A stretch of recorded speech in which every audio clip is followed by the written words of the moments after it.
Hey, everybody. Good evening. Mr. President. Let me say a few things before I take your questions. As you know, the special counsel released his findings today about their look into my handling of classified documents. I was pleased to see he reached a firm conclusion that no charges should be brought against me in this case.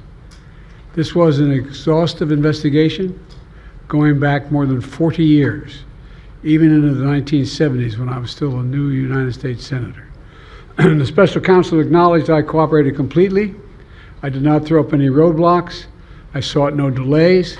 In fact, I was so determined to give the special counsel what he needed, I went forward with a 5-hour in-person interview over 2 days on October the 8th and 9th of last year, even though Israel had just been attacked by Hamas on the 7th and I was very occupied.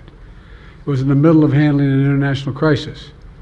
I was especially pleased to see special counsel make clear the stark distinction and difference between this case and Mr. Trump's case.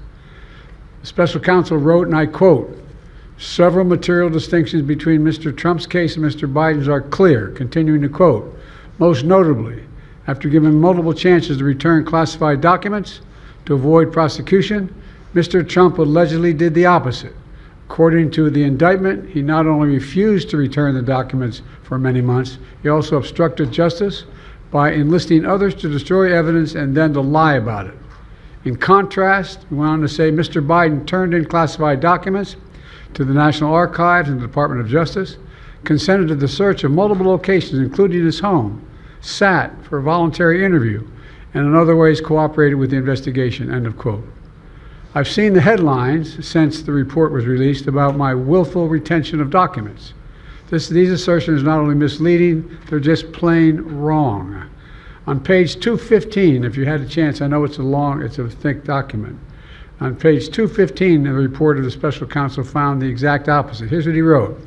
"There is in fact a shortage of evidence that I willfully retained classified materials related to Afghanistan." On page 12, the special counsel also wrote for another documents, "The decision to decline criminal charges was straightforward. The evidence suggests that Mr. Biden did not willfully retain these documents. The evidence said I did not willfully retain these documents. In addition, I know there's some attention paid to some language in the report about my recollection of events. There's even reference that I don't remember when my son died. How in the hell dare he raise that? Frankly, when I was asked the question, I thought to myself, it wasn't any of their damn business. Let me tell you something. Some of you have commented, I wear since the day he died, every single day, the rosary he got from Our Lady of... Every Memorial Day we hold a service remembering him, attended by friends and family and the people who loved him. I don't need anyone to remind me when he passed away or passed away. Simple truth is I sat for a 5-hour interview over 2 days of events going back 40 years. At the same time I was managing an international crisis, their task was to make a decision about whether to move forward with charges in this case. That's their decision to make. That's the counsel's decision to make. That's his job. And they decided not to move forward. For any extraneous commentary, they don't know what they're talking about. It has no place in this report. The bottom line is the matter is now closed.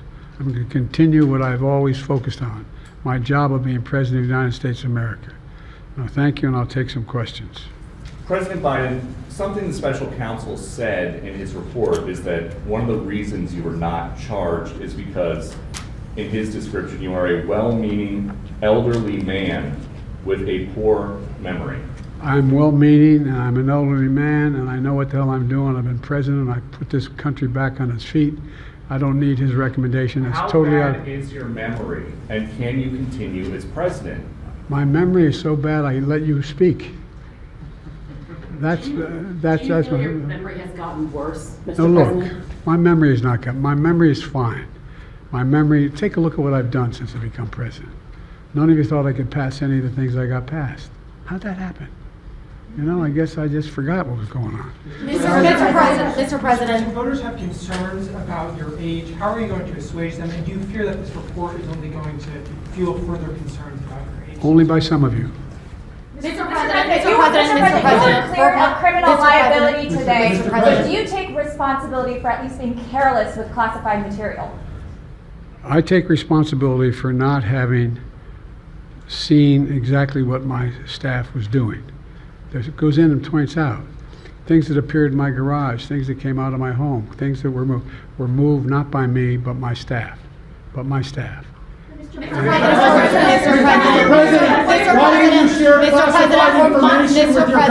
Mr. President, for months when you were asked about your age, you would respond with the words, "Watch me." Watch Many me. American people have been watching, and they have expressed concerns about your age. That is They- your judgment. That is this your according judgment. to public That is polling. not They the expressed judgment of the concerns- press. They express concerns about your mental acuity. They say that you are too old. Mr. President, in December, you told me that you believe there are many other Democrats who could defeat Donald Trump. So why does it have to be you now? What is your Because answer I'm to the that most question? qualified person in this country to be president of the United States and finish the job I started. Do you believe that, guys? Mr. President, why are you confusing the names of world leaders? I did not share classified information. I did not share it. With your ghostwriter. With my ghostwriter, I did not. Guarantee you did not. But the special counsel said- Well, no, he did not say that. He did not say that. Mr. President- Well, let me answer your question. The fact of the matter is, what I didn't want repeated, I didn't want him to know, and I didn't read it to him, was I had written a long memorandum to President Obama why we should not be in Afghanistan. And I was multiple pages.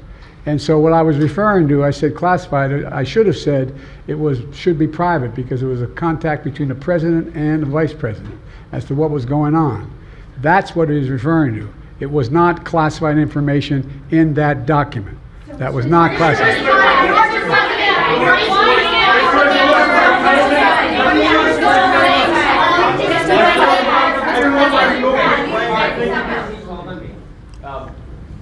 When you look back at this incident, is there anything you would do differently now?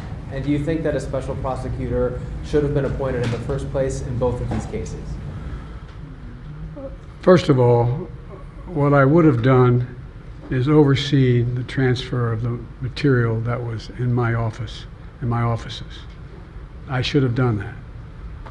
If I go back, I didn't have the responsibility to do that. That was my staff was supposed to do that, and they referenced that in the report. And my staff did not do it in the way that, for example, I didn't know how half the boxes got in my garage until I found out staff gathered them up, put them together, and took them to the garage in my home. And all the stuff that was in my home was in filing cabinets that were either locked or able to be locked. It was in my house. It wasn't out in, like in Mar-a-Lago, in a public place where, and none of it was high classified. Didn't have any of that red stuff on it. You know what I mean, around the corners? None of that. And so I wish I had paid more attention to how the documents were being moved and where. I thought they were being moved to the archives. I thought all of it was being moved. That's what I thought.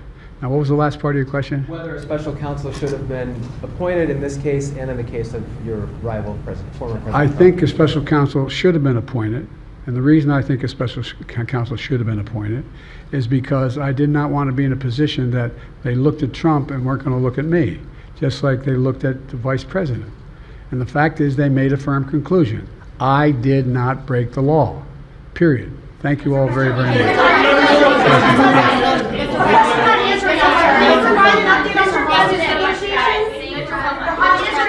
Netanyahu says that he has ordered the IDF. Hostage negotiation, look. I'm sorry. I'm of the view, as you know, that the conduct of the response in Gaza, in the Gaza Strip, has been over the top. I think that, as you know, initially the president of Mexico, Sisi, did not want to open up the gate to allow humanitarian material to get in. I talked to him. I convinced him to open the gate. I talked to Bibi to open the gate on the Israeli side. I've been pushing really hard to get humanitarian assistance into Gaza. There are a lot of innocent people who are starving, a lot of innocent people who are in trouble and dying, and it's got to stop, number one. Number two, I was also in a position that I'm the guy that made the case that we have to do much more to increase the amount of material going in, including fuel, including other items. I've been on the phone with the Qataris, I've been on the phone with the Egyptians, I've been on the phone with the Saudis to get as much aid as we possibly can into Gaza. There are innocent people, innocent women and children who are also in badly in need of help.